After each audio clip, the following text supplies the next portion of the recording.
বিমান হামলার সাইরেনের প্রতিক্রিয়া, শান্তির সময় ব্ল্যাকআউট কর্মপরিকল্পনা, পরিবারের খাবার খাওয়া, শিশুদের খেলা, বাজারের কোলাহল।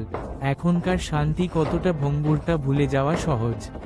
একটি বিমান হামলার সাইরেন শান্তিকে ভেদ করে, সবকিছু বদলে যায়। ভারতের নিরাপত্তা সীমান্তে শুরু হয় না, এটি আপনার সাথে শুরু হয়। সাইরেন শুনলে দ্রুত কাজ করুন। সব আলো, পাখা এবং যন্ত্রপাতি বন্ধ করুন। পর্দা টানুন, জানালা বন্ধ করুন। একটি ছোট্ট স্ফুলিঙ্গ শত্রুকে পথ দেখাতে পারে। এটি আতঙ্ক নয়, এটি প্রস্তুতি। একটি জাতির শক্তি যা নিজেকে রক্ষা করতে জানে।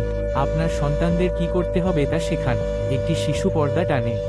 একজন কিশোর তাদের দাদু দিদার লাইট বন্ধ করতে সাহায্য করে। একটি পরিবার নীরবে বসে, শান্ত, সংযত, প্রস্তুত।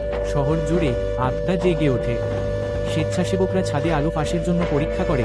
মহিলারা বয়স্ক প্রতিবেশীদের খোঁজ নেয়। সীমান্তে সৈন্যরা শান্ত, সতর্ক, অটল। এটাই ভারত।